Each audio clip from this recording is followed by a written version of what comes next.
Welcome to Exhibition. And hello, Wendy Sharpe. Hi, Richard. Thanks so much for talking to me. Great to see you. Your exhibition is entitled Magic at King Street Gallery on William in Sydney. And let's go to the title, first of all. It's not about magic in the sense of, magicians pulling rabbits out of hats or the actually supernatural, not all that much. But what is the magic you're focused on? Well, actually, originally I thought it might have even been about the sort of stage magicians, like levitating women, floating through hoops, all that sort of thing, a bit like stage and pulling and making something appear out of nowhere. I love all that sort of thing. I love things that are very obvious illusions and are really very easy to see through, or literally and in every other way. But actually, what it ended up being about as I started to work on it was about creativity and imagination, much more than about actual magic. Well, let's go straight to a work, the title of which certainly suggests that process of creativity, The Door to the Unreal. Where are you taking us?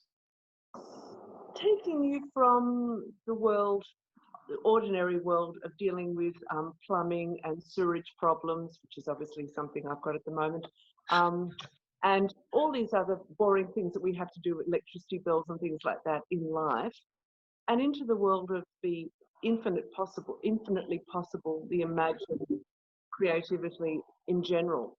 And what I realize is that it's something that I've been working on, really, this sort of subject, my whole life, right the way from when I was in my 20s to now. And even this painting that I put behind me, because we are not actually, we're in the back part of the studio because the internet is better here.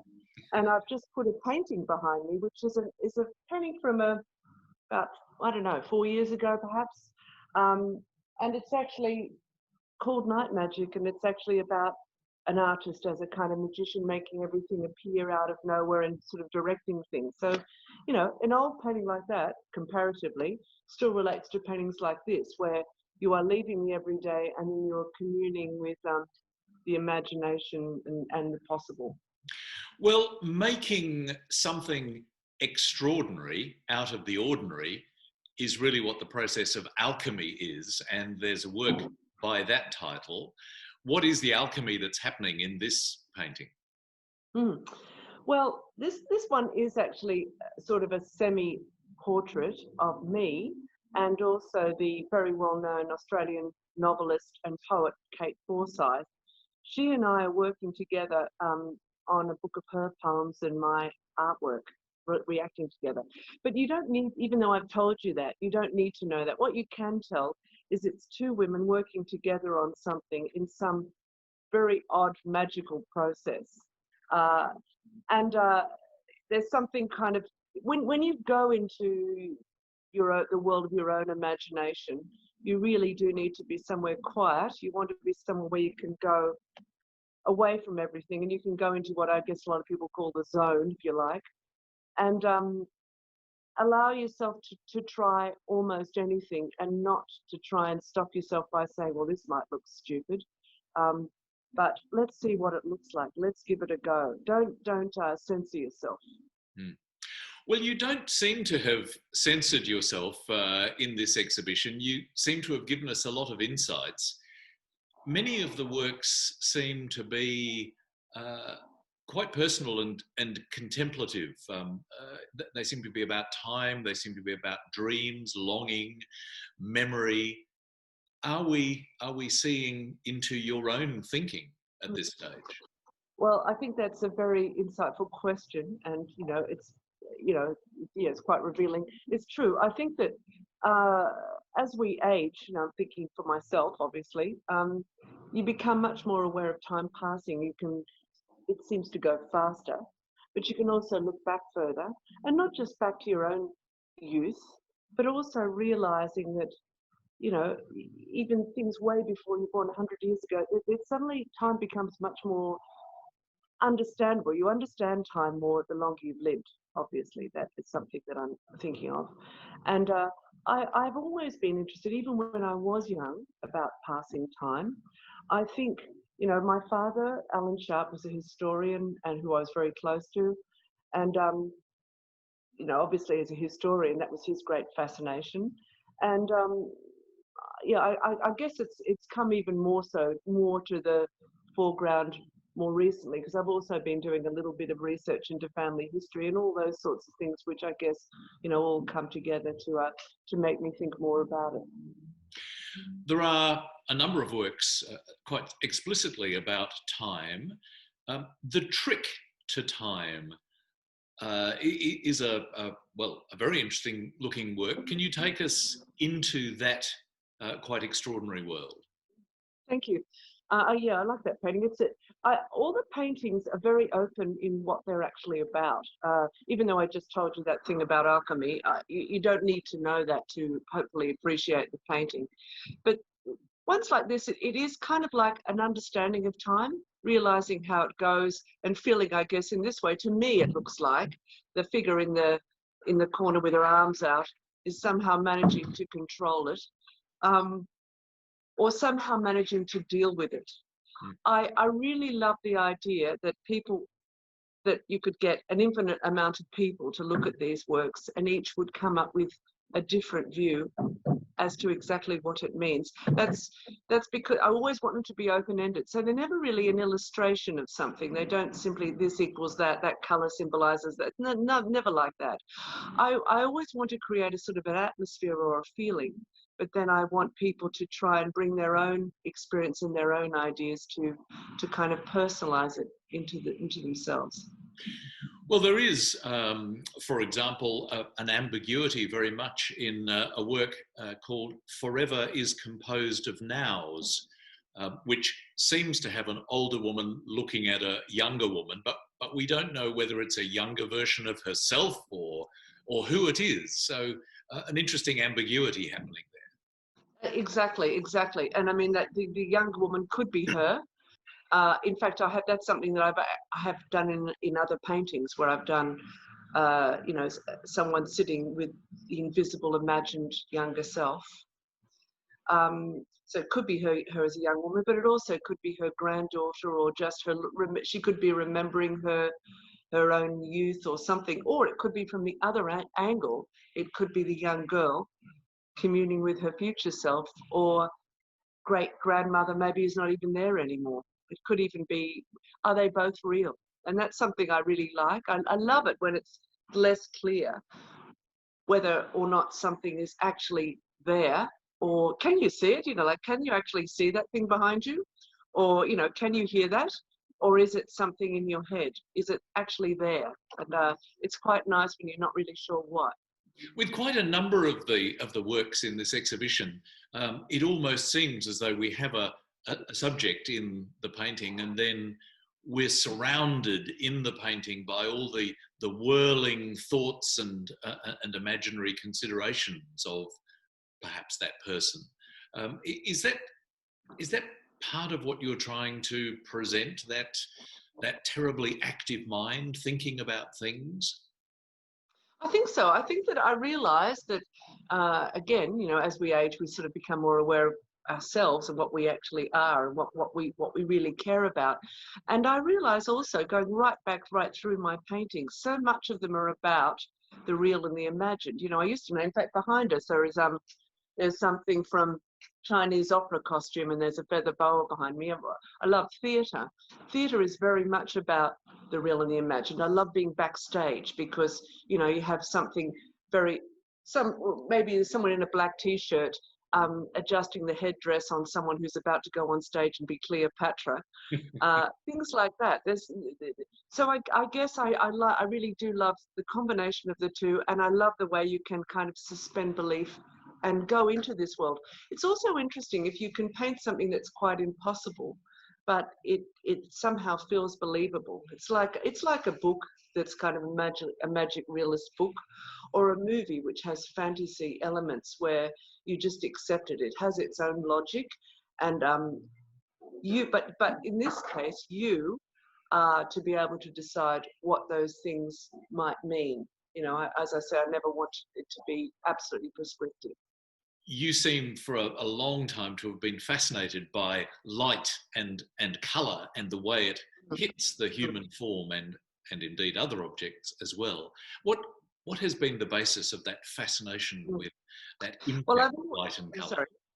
I've always been interested in dramatic light. I mean, I keep pointing to this same painting behind me because it's there behind me, which has certainly got a moon, and you can even see a little bit of it, perhaps dramatic lighting.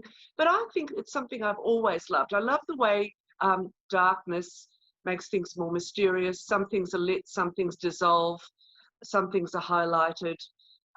Everything is transformed. And even way, way back when I was a student, so I'm in my early 20s, I used to take turns drawing my friends by candlelight. So it goes right back. It's an endless sort of line of that fascination with what light does, and also darkness, a lot of darkness. But that dramatic use of colour, there are indeed a number of paintings, again, in the exhibition, where there are great swathes of quite almost luminous green on human skin or luminous blue on human skin.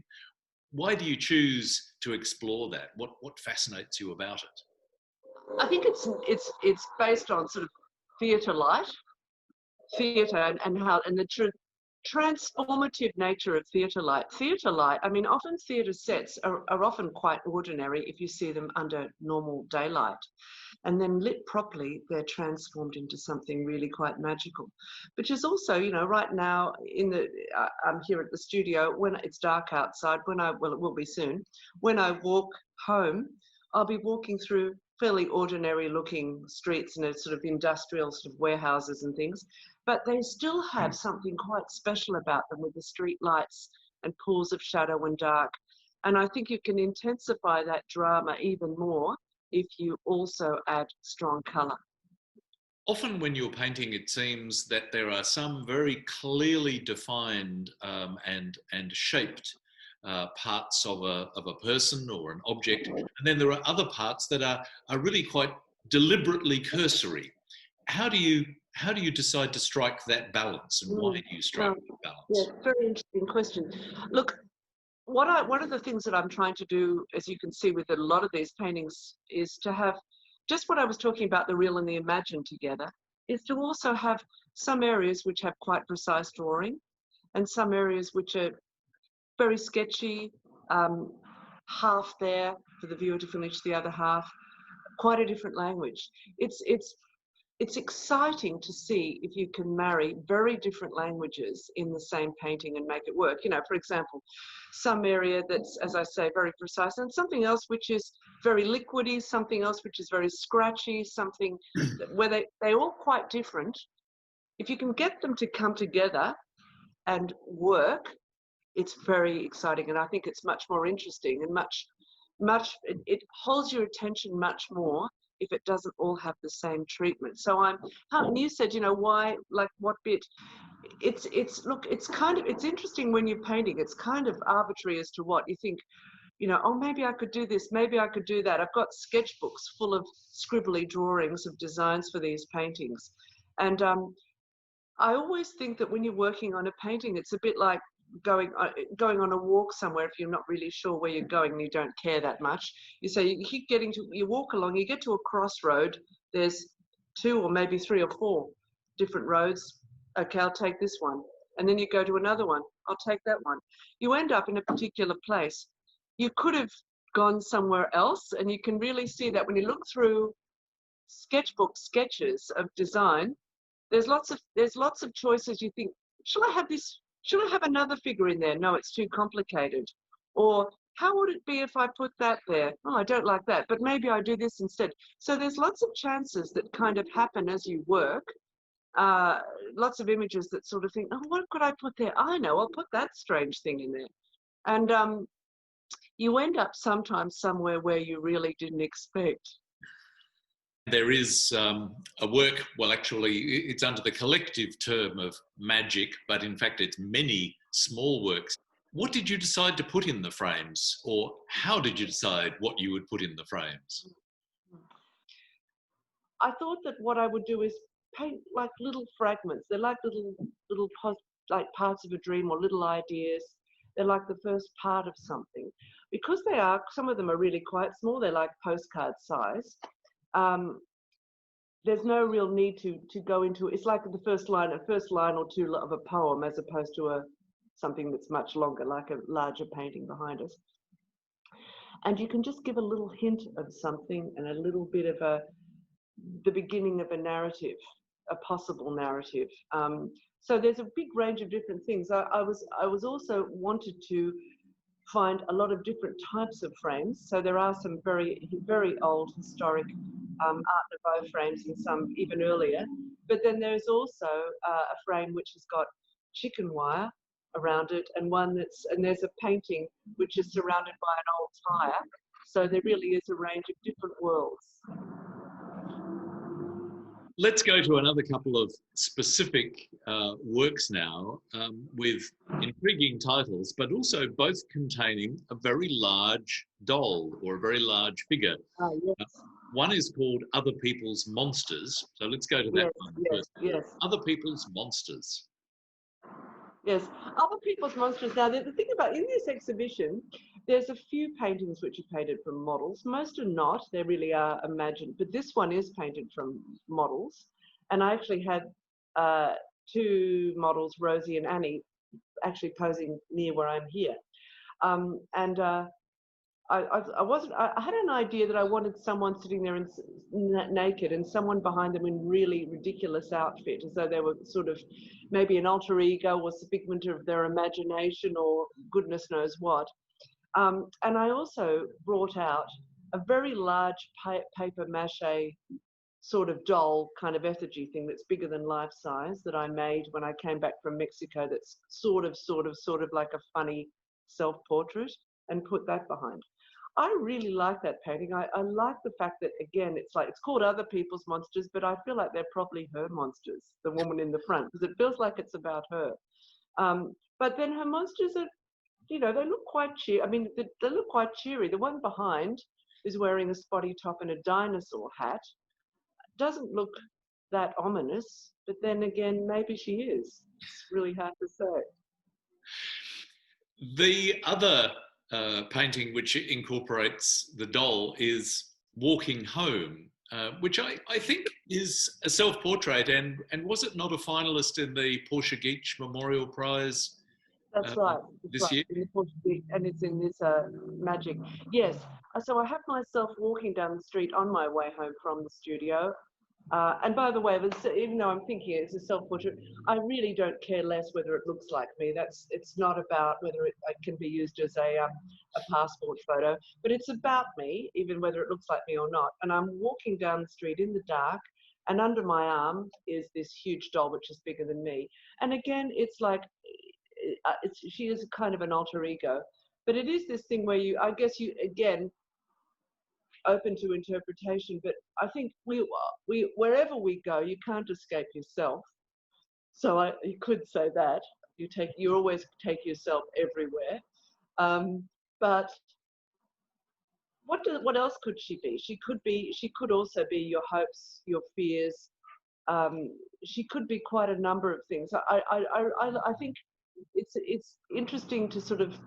It would be interesting to get a group of writers or a group of people to all say, what do you think is going on in this? I think probably a group of children would probably be the best, because they're usually the most open to come up with ideas. It would be fascinating.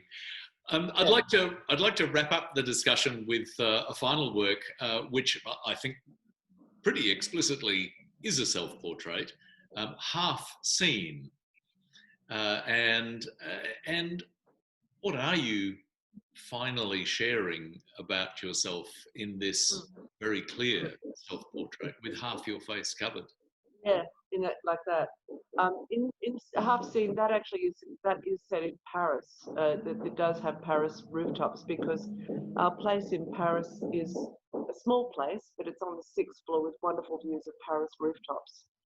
And being in a place where so many people have lived close together because it's very dense, and being aware of all these lives, actual people's lives, but also, I guess, their own hopes and dreams and things are all around you. But I think it's about the resonance of being in a place where there has been so much happening around you and trying to imagine some of that. I suppose that's kind of what it is to me, but I mean, I would be quite happy if someone interpreted it in a different way. And you don't need to know all that stuff that I just said about Paris and the sixth floor. You don't need to know that. You can just look at it and think, what does that mean? Am I, if I'm doing that and I'm half seeing something, does that mean I'm missing out on part of the world? What part am I missing out on? The real part or the imagined part? You know, it's all open to your own interpretation. Well, it's a wonderful exhibition to interpret. So, Wendy Sharpe, thanks for sharing your exhibition with us. Thanks so much, Richard. Thank you.